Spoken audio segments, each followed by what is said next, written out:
track more developments soon. But when we shift our focus to West Bengal, Governor, who is CV Anand Bose, asked for a report from the Chief Minister Mamata Banerjee on the Arjikar Medical College rape and murder case after the prime accused Sanjay Roy has alleged that he had been framed and the former Kolkata Police Commissioner Vinod Goyal is involved in this case.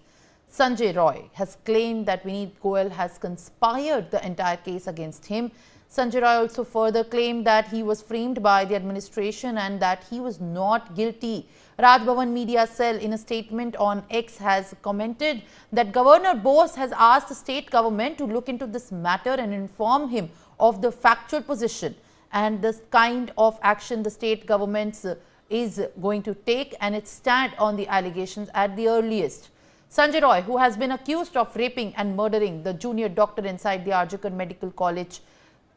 in August, was being taken from the Sealdah court when he shouted to the reporters that it was the former CP who had conspired and framed him.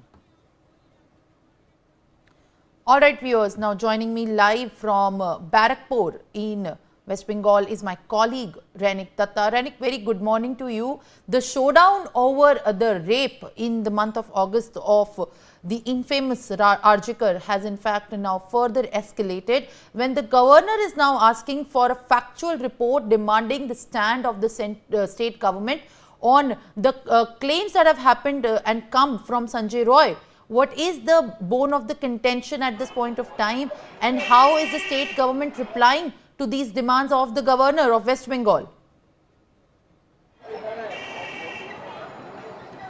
हाँ exactly देखिए 11 तारीख जब ये case का trial चालू हुआ था Sealdah court में, उसी टाइम पर ट्रायल खत्म होने के बाद जब कोर्ट रूम से संजय रॉय जो मेन एक्यूज्ड है उनको जब निकाला जा रहा था, उसी टाइम पर संजय रॉय की तरफ से एक बयान दिया गया था, जिस बयान में संजय की तरफ से क्लेम किया गया था कि संजय को फंसाया जा रहा है। संजय का कहना था कि मुझे फंसाने के पीछे विनीत गोयल, जो कि कोलकाता पुलिस का फॉर्मर पुलिस कमिश्नर है, विनीत गोयल का एक साजिश है, विनीत गोयल की तरफ से साजिश करके मुझे फंसाया जा रहा है। ये बयान जब संजय रॉय की तरफ से दिया गया, ये जब मीडिया में टेलीकास्ट हुआ, उसी को देखते हुए 12 तारीख ये जब टेलीकास्ट हुआ, उसी को देखते हुए वेस्ट बंगाल का गवर्नर CV आनंद बोस की तरफ से अभी इस पूरा मामले में एक रिपोर्ट मांगा गया है स्टेट गवर्नमेंट के पास से। गवर्नर हाउस की तरफ से जो सूत्र के हवाले से जो खबर है कि स्टेट गवर्नमेंट के पास गवर्नर की तरफ से एक रिपोर्ट मांगा गया है, जिसमें विनीत गोयल के अगेंस्ट में जो मेन एक्यूज संजय रॉय का जो क्लेम है, ये क्लेम का वैलिड क्या है, संजय की तरफ से ये बयान क्यों दिया जा रहा है, इस बारे में स्टेट गवर्नमेंट की तरफ से कोई इन्वेस्टिगेशन किया गया था कि नहीं,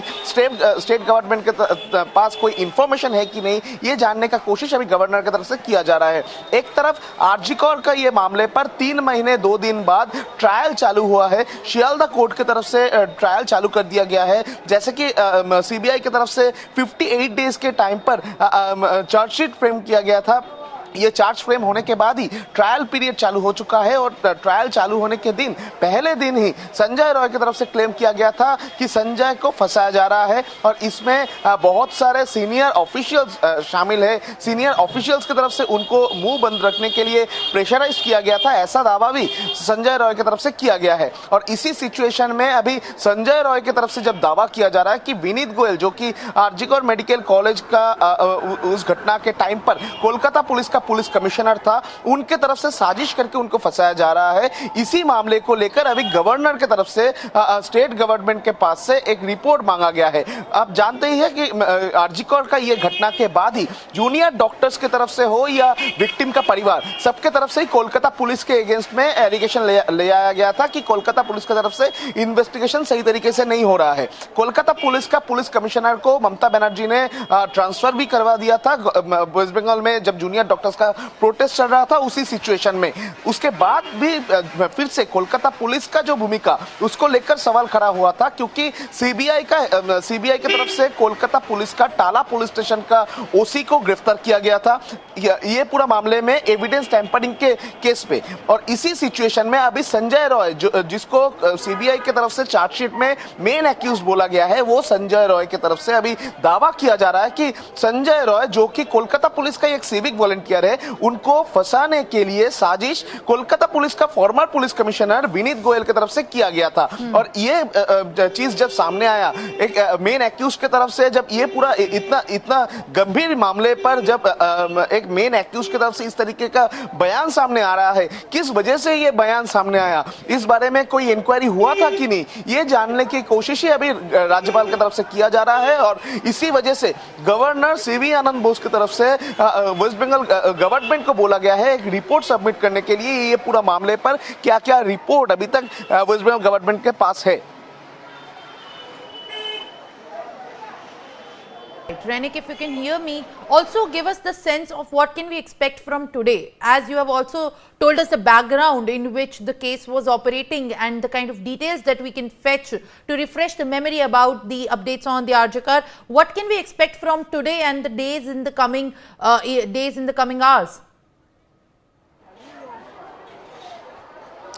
हाँ देखिए, पहले तो मैं बता दूं 9 अगस्त 2024 आरजीकर मेडिकल कॉलेज का थर्ड फ्लोर का जो सेमिनार हॉल, उसके अंदर में आरजीकर मेडिकल कॉलेज का एक सेकेंड ईयर पीजीटी स्टूडेंट का डेड बॉडी रिकवर हुआ था। इस केस का इन्वेस्टिगेशन में सामने आया था कि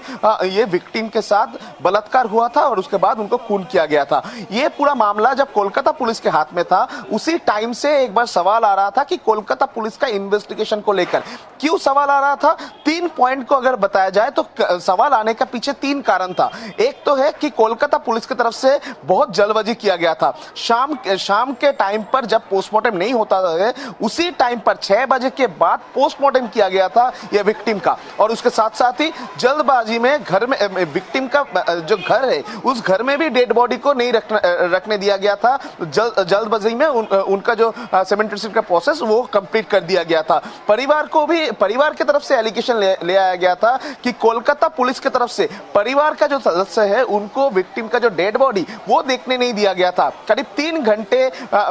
विक्टिम का जो पिताजी और माताजी है, दोनों को वेट करना पड़ा था आरजीकर मेडिकल कॉलेज के बाहर। कोलकाता पुलिस की तरफ से उधर उन लोगों को अंदर जाने का परमिशन नहीं दिया गया था। तीसरा जो पॉइंट सामने आ रहा था, जो जूनियर डॉक्टर्स की तरफ से सामने ले आया जा रहा था कि जिस दिन ये घटना घटा था, जब डेड बॉडी सेमिनार हॉल में ही पड़ा हुआ था, उसी टाइम पर कोलकाता पुलिस की तरफ से एरिया को कॉर्डन नहीं किया गया था। उस सेमिनार हॉल के अंदर करीब 50 से 70 लोग मौजूद हुए थे। 50 से 70 लोगों का जो मौजूदगी, ये बाद में सीबीआई का इन्वेस्टिगेशन में भी सामने आया था। सीबीआई का इन्वेस्टिगेशन में सामने आया था कि जो 3D मैपिंग किया गया था,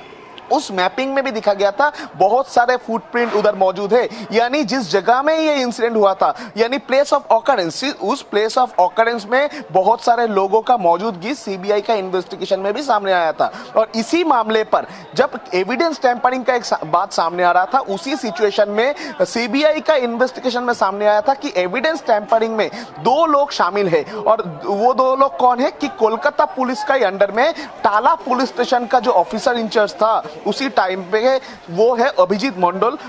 मंडल और उसके साथ साथ ही आरजीकर मेडिकल कॉलेज का पूर्व सुपरिंटेंडेंट जो है संदीप घोष, ये दोनों को गिरफ्तार भी किए थे सीबीआई। ये सीबीआई का जब गिरफ्तार किया था सीबीआई की तरफ से। Thank you for adding these details and also telling us about the entire chronology of the kind of time in which the case has operated. Now let's move and shift our focus to what's happening